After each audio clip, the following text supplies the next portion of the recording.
Hi hello welcome to Telugu రాజ్యం. నేను మీ anchor Santosh. అరే ఎంత పని జరిగిపోయింది నిధి పాప. నిన్న అతలం అయిపోయింది అసలు నిధి పాప అక్కడ. అక్కడ మన కేపీహెచ్పి దగ్గర ఉన్న లుల్లు మాల్ దగ్గర నిధి పాపనైతే ఫ్యాన్స్ అందరూ సెల్ఫీలు అడిగి అదే అడిగి ఇది అడిగి అయితే చాలా ఇబ్బంది పెట్టారు. ఈ విషయం పైన మాట్లాడడానికి మన ముందున్నారు దాసరి విజ్ఞాన్ గారు. హాయ్ అన్న. నిన్న చూసినట్టయితే మనము నిధి అగర్వాల్ అసలు ఫ్యాన్స్ అందరూ మీద పడిపోయినట్టు చాలా సఫకేటింగ్గా ఫీల్ అయిపోయి ఆక్సిజన్ బ్రీత్ కూడా ఆడలేదని చెప్పేసి ఒక స్టేట్మెంట్ ఇచ్చిందని. దానికి ఏంటిదన్న అసలు ఏం జరిగింది అసలు నిన్న? First of all Lulu mall గురించి మాట్లాడుకుందాం, తర్వాత నిధి దగ్గరకు వస్తాను నేను నిదానంగా. లులులో ఏంటంటే ఫస్ట్ అది ఓపెన్ చేసినప్పుడు వీళ్ళు దేశం మొత్తం అసలు ప్రపంచం మొత్తంలో అసలు ఇంకో గ్రహంలో కూడా లేని మాల్ ఇక్కడే ఉంది అన్నట్టు అడ్వర్టైజ్ చేస్తే దాని పార్కింగ్ కెపాసిటీ 100-150 ఉంటే వచ్చిన బండ్లు 2000, 5000, 10,000 బండ్లు వచ్చి ఉంటాయి. వాళ్ళందరూ లోపలికి వచ్చి కిక్కిరిసిపోయి ఎటు వెళ్ళాలో అర్థం కాక ఏం చూడాలో అర్థం కాక అక్కడ నుంచి బయటికి పోలేక అక్కడ ఉండలేక కనిపించిందల్లా తినేసి అన్నాడు పడేసిపోయారు. అదొక న్యూస్. కౌంటర్ సేల్స్ ఏం లేవు కానీ డ్యామేజ్ ఎక్కువ. తర్వాత ఏమైంది, లులులో ఇప్పుడు ఈ సినిమా ఇవన్నీ వచ్చిన తర్వాత ఒక మాల్ అయిన తర్వాత ఒక మంచి పేరు వచ్చింది. ఏమంటే ఇది దీన్ని ఏమంటారు, ఈ నాన్ వెజ్ ఉంది కదా, అక్కడ తలకి తల, తోకకి తోక, ముక్కుకి ముక్కు, మూతికి మూతి అమ్ముతారు అనమాట. అలా ఉండేసరికి పైగా కొంచెం చీప్ అని కూడా విన్నాను. అదే పోచారం దగ్గర పెద్ద పరిశ్రమ పెట్టేసి ఇక్కడికి సప్లై చేసి అదే పర్లేదే బాగుంది, సిటీలో అంత లాస్ వచ్చినా కొంచెం మంచి పేరు అయితే తెచ్చుకున్నారు అనిపించింది. దాంట్లో ట్రోజన్ పబ్ ఉంటుంది, దాంట్లో LGBTQ సంబంధించిన పార్టీలు అయ్యేవి వీక్లీ. ఓకే. సో అది పబ్ పైన ఉండేది. ఇప్పుడు LGBT కమ్యూనిటీకి వచ్చిన వాళ్ళు ఏంటంటే కొంచెం ట్రాన్స్జెండర్స్ కానీ వాళ్ళు కానీ వీళ్ళు కానీ ఓ టైప్ ఆఫ్ బిహేవియర్ చేస్తూ ఉంటారు ఆ పబ్లో. పబ్లో ఏమన్నా చేసుకో, అది మీ పార్టీ. కింది నుంచి నువ్వు పైకి వెళ్ళేటప్పుడు నీకు తగులుతారుగా జనాలు. ఎవరన్నా ఇట్లా చూస్తారు, ఏం చూస్తున్నావు అని చెప్పి ఒక బూత్ అనేస్తారు. అదొక ఇబ్బంది వీళ్ళకి.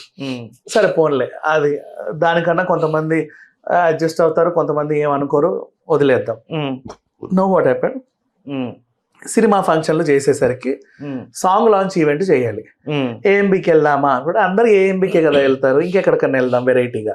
ఎటు వెళ్దాం, మన లులు మాల్ ఉంది కదా అక్కడికి వెళ్దాం. లులు మాల్కి వెళ్ళారు. లులు మాల్కి వెళ్ళిన తర్వాత మంచి ఈవెంట్, సాంగ్ లాంచ్. ఎవరిని పిలిస్తే బాగుంటది, ప్రభాస్ని ఇప్పుడే పిలవద్దు, ఆయన సినిమా కాబట్టి కొంచెం ఆయనకు ఒక టైం ఉంటుంది ఆయన రావాలంటే. ఇంకెవరు ఉన్నారు, 3 హీరోయిన్లు ఉన్నారు కదా ఎలాగో. ఈ హీరోయిన్ ఆమెదే కదా పాట, ఆమె హీరోయిన్ పిలిచేస్తే బాగుంటది, గ్రేస్ వస్తుంది. ఓకే పిలవండి. ఆమె కూడా వచ్చింది, మేడం ప్రమోషన్స్ అంటే ఓకే ఐ విల్ కమ్.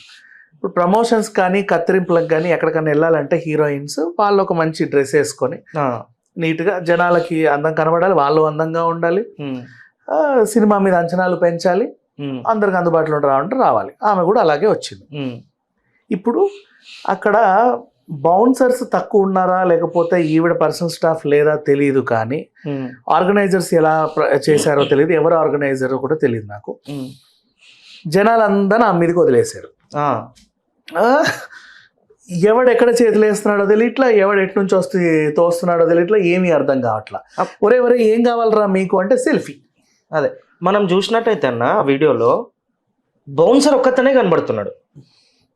చెప్తా విను, ఈ ఇబ్బందికి మనం నిర్మూలించుకోవచ్చు. ఇది ఒక మంచి ఎగ్జాంపుల్ ఇది జరగడం. యాక్చువల్గా చెప్పాలి అంటే షాపింగ్ మాల్కి ఓపెనింగ్ కూడా వీళ్ళు వెళ్తున్నప్పుడు కూడా ఎవడెవడో ఎక్కడెక్కడ నుంచో చేతులు వేస్తున్నారు. హీరోయిన్ దిగుతుంది, నేను వెళ్తున్నా అంటే ఎక్కడెక్కడో. జిమ్ నుంచి కిందికి వస్తారంట హీరోయిన్లను, ఇట్లా పట్టుకొని నిల్చుంటారు. మేడం మేడం మేడం మేడం వాళ్ళు కారు ఎక్కేంతవరకు. అది ఒకసారి సమంతకై ఇట్లా బోల్డ్ అంతమందికి ఇదే. అది ఏంటో వీళ్ళు ఏమనుకుంటారో అర్థం కావట్లేదు. ఇప్పుడు జిమ్కి, స్విమ్మింగ్ పూల్స్కి పట్టు చీరలు, గాగ్రా చోలీలు, హెవీ లెహంగాలు వేసుకొని వెళ్ళరు కదా, వెళ్ళలేరు. వాళ్ళకు అనుకూలంగా ఉండే వస్త్రాలు వేసుకొని వెళ్తారు. పలానా హీరోయిన్ ఇక్కడికే జిమ్కి వస్తుందంట అని తెలిస్తే ఇక ఆమెను తీయాలి, ఆమె ఎట్లా వస్తుంది అని. ఇదే ఇక్కడ అలవాటు. దేవుడి దయ వల్ల వాళ్ళు కొంచెం స్థాయిలో ఉన్నారు కాబట్టి ఈ మధ్య కాలంలో స్విమ్మింగ్ పూల్ వాళ్ళ కమ్యూనిటీలోనో ఇళ్లలోనో ఉంటున్నాయి. కానీ లేదా ఏదైనా కొత్త హీరోయిన్ పాప ఇంకెక్కడైనా స్విమ్మింగ్ నేర్చుకోవడానికి వెళ్తే వాళ్ళ ఇబ్బందులు ఏంటో మనకు తెలియదు. ఈ జబర్దస్త్ యాంకర్లు అనసూయ వచ్చినా, రష్మి వచ్చినా, ఇంకెవరు వచ్చినా వీళ్ళు ఓపెనింగ్ వచ్చారంటే చాలు వాళ్ళ మీద పడాలి, ఏదోటి ముట్టుకోవాలి. అంత నీచంగా అంటే ఎట్లున్నారంటే ఈ ప్రేక్షకుల ముసుగులో ఉన్న మృగాలు వీళ్ళు. అంటే అది వాంటెడ్గా చేస్తారన్న. వాంటెడ్ గా చేస్తారా అంటే వాళ్ళకి ఉత్సాహం ఆగదు. ఇప్పుడు సెల్ఫీ ఎలా అడగాలి మా పాండమిక్ సిచ్యువేషన్ నాకు బాగా నచ్చింది తెలుసా. మనిషి డిస్టెన్స్ మినిమం ఉండాలి. ఎందుకు మూతి రుద్దుకొని మాట్లాడడం అంత అవసరం ఏముంది. జస్ట్ ఒక ఇంత డిస్టెన్స్ హాయ్ హలో అని వాడు సెకండ్ ఇస్తే ఓహో నేను వీడిని ముట్టుకోవాలని అప్పుడు మనకు సెన్స్ వచ్చిన తర్వాత ఓకే. ఊరికే ఎక్కడి నుంచి ఎక్కడ పడితే అక్కడ చేతులు వేస్తే ఎవరికి నచ్చదు. అందుకే బాలయ్య తంతాడు, తిడతాడు, కొడతాడు. అవునా. మన జయా బచ్చన్ కూడా అందుకే తిట్టుద్ది.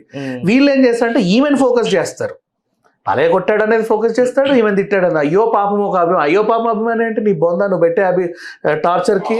నెక్స్ట్ ఎన్టీఆర్ ఘాట్ దగ్గర జూనియర్ ఎన్టీఆర్ అది పెట్టడానికి వస్తే బొకే పెట్టడానికి వస్తే నువ్వు పూలు ఎక్కడ కోస్తారో మార్కెట్లో ఎక్కడ ఉంటాయో చిన్న చిన్న ఈగలు పురుగులని పూలల్లోనే ఆకుల్లోనే కదా ఉండేది. నువ్వు ఏదో తయారు చేసావు రౌండ్ది, ఆయనకి ఇస్తే ఆయన వెయ్యాలి. ఇది మొహానికి ఈసారి మొహం ఇక్కడికి వచ్చింది. అది యాక్టర్స్ కి ఫేస్ ఇస్ ఇంపార్టెంట్ యార్. నువ్వు ముడతావు, నీకేం రోగం ఉందో మాకు తెలియదు కదా ముట్టకూడదు. ఎందుకు ముట్టాలి? ముట్టి నిమిరి ఏదేదో చిందరవందర ఎందుకు చేయాలి? వాళ్ళ పర్సనల్ స్టాఫ్ని ఎందుకు పెట్టుకుంటారు తెలుసా? ఎవడు పడితే వాడు మేకప్ వేయద్దు, నాకు ఎవడు పడితే వాడు కాస్ట్యూమ్ వేయద్దు, ఎవడు పడితే వాడు నాకు తల దూపొద్దు, ఎవడు వీళ్ళు ఎలా ఉంటాడో నాకు తెలియదు. అందుకు ఒక పర్సనల్ స్టాఫ్, ఒక హెయిర్ డ్రెస్సర్, ఒక కాస్ట్యూమర్, వాళ్ళే ముడతారు. ఆర్టిస్ట్ వాళ్ళే ముడతారు, వాళ్ళే మేకప్ వేస్తారు. బాగా వేస్తే ఉంచుకుంటారు, లేదంటే ఇంకోటి మార్చుకుంటారు, వాళ్ళ ఇష్టం. అలా ఒక పర్సనల్ స్టాఫ్ ఉంటుంది. ఇవన్నీ వాళ్ళ అవసరాలు యాక్చువల్గా చెప్పాలంటే. నెక్స్ట్ ఎక్కడైనా నీళ్ళల్లో దూకాలన్నా కూడా నీళ్ళల్లో ఏముంటుంది, నువ్వు సీన్ ఇస్తావు మంచిగా, హీరోయిన్ వెంటనే నీళ్ళలో దూకగానే హీరో దూకి కాపాడతాడు. ఆ సీన్ బాగానే పండుద్ది. నేను దూకేటక్కడ వాటర్లో ఏమన్నా ఉంటే నాకేమైద్దో నాకు తెలియదు. నేను మళ్ళీ నీకు సినిమాకి పనికొస్తాను, అసలు సినిమాలకు పనికొస్తాను లేదో కూడా తెలియదు. అవునా. అట్లాంటి వాళ్ళు ఏం చేస్తారు, ఈ సీన్స్ నేను చేయనండి అనుకుంటారు. కొంతమంది అలవాటు ఉన్న వాళ్ళు ఉంటారు, బాగా నాటుగా ఊర్లో నుంచి వచ్చి నేను చేస్తానండి అంటారు. స్విమ్మింగ్ పూల్స్ కూడా చాలా మంది క్లోరిన్ వాటర్ వేస్తారని చెప్పేసి సీన్స్ చేయడానికి ఇష్టపడరు. ఇప్పుడు బికినీ సీన్స్ కావాలి, స్విమ్మింగ్ పూల్ నుంచి అలా రావాలి, అడుగుతారు ఓపెన్ గా I want mineral water in that అని. క్లోరిన్ వాటర్ తో అవి కళ్ళు మంట, అవి బాడీ ఉంటాయి. నీకు సీన్ చూస్తున్నాం, డైరెక్టర్ కి అన్ని పట్టించుకోరు కదా, వాళ్ళకి కావాల్సింది పని, వాళ్ళ అవుట్పుట్ వస్తే సరిపోతుంది. సెల్ఫ్ కేర్ వీళ్ళకు ఉంటుంది, ఎందుకంటే రోజు కేర్ తీసుకుంటారు కాబట్టి, రోజు అద్దం ముందు నిలబడి అంతసేపు ఉంటారు కాబట్టి. నిమిషానికి అద్దం చూపిస్తాడా, ఇది నలిగిందా, ఇది చెదిరిందా అని. అద్దానికి అంత దగ్గరగా ఉంటారు కాబట్టి వాళ్ళ మెయింటెనెన్స్ కూడా అలాగే ఉంటుంది.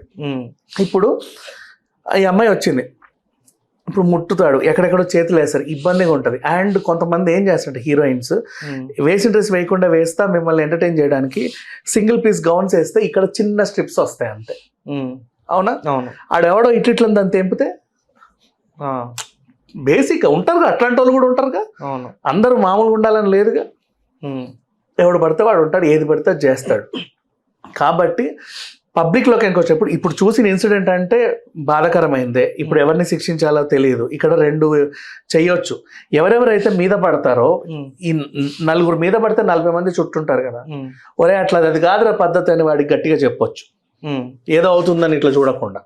నెక్స్ట్ హీరోయిన్లు ఈ ఇన్సిడెంట్ ద్వారా అన్న మీరు పేమెంట్లు బాగానే మాట్లాడుకుంటారుగా కత్తిరింపులకి. పేమెంట్తో పాటు ఎంతమంది మీరు ఆ బాడీ గార్డ్స్ ని పెట్టారు, నాకు మినిమం ఇంతమంది బాడీ గార్డ్స్ ఉంటేనే వస్తా అని చెప్పండి. తప్పులేదు. కావాలంటే పేమెంట్ తగ్గించుకోండి, ఓ 10,000, ఓ 10 మంది బాడీ గార్డులను పెట్టుకో, 1,000 ఇచ్చి తప్పే ఉంది. నువ్వు ప్రొటెక్టెడ్ కదా, హ్యాపీగా వెళ్తా హ్యాపీగా వస్తావు. 10,000 పోతే పోనీ నష్టమేం లేదు. అలా కాకుండా మాట్లాడేటప్పుడు ఇట్లాంటి ఇన్సిడెంట్స్ మనం చాలా చూసాం. సో ఇక మీద రిపీట్ అవ్వద్దు అంటే ఇది ఒకటే సొల్యూషన్. ఎప్పుడు ఏ ఈవెంట్ మాట్లాడి మేనేజర్ ఖచ్చితంగా చెప్పు, మినిమం ఇంత బాడీ గార్డ్స్ ఉంటేనే మా మేడం వస్తుంది, లేదంటే రాదు. అది వాళ్ళు పొగరగా అనుకున్నా నష్టమేం లేదు, ఆ ఆఫర్ వీళ్ళకి రాకపోయినా నష్టం లేదు. ఆ రోజు డబ్బు రాదేమో కానీ వీళ్ళు బాగుంటారు, సేఫ్ గా ఉంటారు. ఇట్లాంటి ఇన్సిడెంట్స్ అవ్వవు, ఇంత సఫోకేషన్ అవ్వదు, ఆ ఇబ్బంది పడలేము మనం. ఆడేవాడు కాజోలో మెట్లు దిగుతూ వస్తుంటే ఎవడో ఇటు నుంచి ఎక్కి ఎక్కడో తాకాడు, చేతికో దేనికో. ఆమెకు ఎక్స్ప్రెషన్ ఒక్కసారి ఏం జరిగిందో అర్థం కాల. అది అది ఆ వీడియో చూడండి. ఇంకా బోల్డ్ ఉన్నాయి, 1 కాదు 2 కాదు, చాలా ఉన్నాయి, ఎన్నెన్నో ఉన్నాయి. అందుకని చెప్పేసి నాకు పాండమిక్ సీజనే నాకు బాగా నచ్చింది. మనిషికి మనిషి ఎంత దూరం ఉంటాడు అంత హాయిగా ఉంటుంది తెలుసా. అండ్ ఇంకోటి, ఇప్పుడు ఈ మాల్ పైన ఏమైనా కేసులు పెట్టే ఛాన్సెస్ ఉన్నాయన్న? మాల్ మీద ఎందుకు పెడతారు, మాల్ ఏం చేసింది? లైక్ ఎందుకంటే నన్ను పిలిచి ఇంత ప్రొటెక్షన్ ఇవ్వలేకపోయారు అని. The people who organise the event. Okay event ఇప్పుడు ఆ ఈవెంట్ ని మాకు ఫంక్షన్ ఇక్కడ చేయండి అని ఎవరికో ఇస్తే వాడు అక్కడ ఆ వెన్యూ ఎంచుకుంటాడు. ఈ సినిమా మేనేజర్ తప్పు కూడా ఉంటుంది. వాడు బడ్జెట్ ఎంత ఇచ్చాడు, వీళ్ళకి ఎంత వర్కౌట్ అయ్యింది? ఓ నాకు 1,00,000 బడ్జెట్ ఇచ్చేసి అదేంటిది పెద్ద దేశం అంతా పందిరేయమంటే నేను వేయలేనుగా. అవును. నువ్వు ఇచ్చే డబ్బులకి నాకు ఎన్ని పూలు వస్తాయో దానికి తగ్గట్టు అంత పందిరే వేయగలం మనం. సో ఆ బడ్జెట్ లోటుపాట్లు కూడా ఉంటాయి. Mall is a venue. Me event కి నేను ఇచ్చిన వెన్యూ అది. నేను వెన్యూ మాత్రం ఇస్తా, మిగతావన్నీ మీరే తెచ్చుకోవాలి. నా వెన్యూని నాశనం చేయకుండా ఉంటే చాలు. ఓకే. అంటే ఇప్పుడు ఆ మాల్ దగ్గర ఏ ఫంక్షన్ అయినా అట్లనే జరుగుతుంది అనేది ఒక మూఢనమ్మకం లెక్క మారిపోయింది ఏంటంటే. చిచ్చి అట్లా ఏం లేదులే. మళ్ళీ పాపం లులు అనేది వచ్చే బ్రాండ్ పాపం బయట దేశం నుంచి వచ్చింది, ఆంధ్రప్రదేశ్కి ఇంకా రావాలా వద్దని ఆలోచిస్తుంది. ఇక్కడ కూడా మళ్ళీ ఎర్రగడ్డ దగ్గర ఎర్రగడ్డ అంటారు, ఎర్రమంజిల్ దగ్గర కూడా ఒక మాల్ ఉంది. ఆ మాల్లోకి కమింగ్ సూన్ లులు అని బోర్డు చూశాను నేను. వాళ్ళు అక్కడ కూడా అరేంజ్ చేసుకుంటున్నారు. రావాలి. ఇప్పుడు అంత పెద్ద పెద్ద సంస్థలు వస్తేనే ఇప్పుడు చూడు, ఆ వస్తువులు పెట్టే వాళ్ళ దగ్గర నుంచి కింద సెక్యూరిటీ గార్డ్ దగ్గర నుంచి వ్యాలెట్ పార్కింగ్ దగ్గర నుంచి ఎంతమందికి పని వస్తుంది. స్టాఫ్ చాలా. ఎవడో ఒకడు అందులో 4 ఫుడ్ కోర్ట్లు పెట్టినందుకు అందులో ఎంతమంది పని చేస్తారు? ఉపాధి హామీ చాలా. రోజు దాన్ని తొడవాలి, నున్నగా చేయాలి, ఎంతమంది పని చేస్తారు? బోల్డ్ ఎంతమందికి ఉపాధి వస్తుంది. ఉండాలి, అలాంటి పరిశ్రమలు రావాలి. బట్ ఇట్లాంటి ఇన్సిడెంట్స్ ఏంటంటే వెన్యూ తప్పే ఉండదు. వాళ్ళు జస్ట్ వెన్యూ సరే, హూ ఆర్గనైజ్ ద ఈవెంట్ అనేది వాళ్ళని చూసుకోవాలా. వాళ్ళకి ఎవడైతే బడ్జెట్ రిలీజ్ చేశాడో వాళ్ళని అనాలి. అంటే ఇప్పుడు సపోజ్ వేరే వెన్యూ కాడికి ఇంకో సాంగ్ రిలీజ్ కి అదే నిధి పాపని పిలిస్తే వస్తుంది అంటారా? వస్తుంది, బట్ షీ నోస్ కదా ఒకసారి ఇలా జరిగిందంటే next time it will be కొంచెం కేర్ఫుల్ గా ఉండి మినిమం 20 బాడీ గార్డ్స్ ఉండాలండి. గేట్ నుంచి అక్కడికి వెళ్ళారు, ఆడియన్స్ కొంచెం దూరంలో పెట్టండి, నా డిమాండ్స్ ఇవి అని చెప్పుకుంటే షీ కెన్ గో. అట్లా వెళ్ళొచ్చు, తప్పలేదు. ఓకే అన్న, థ్యాంక్ యూ సో మచ్.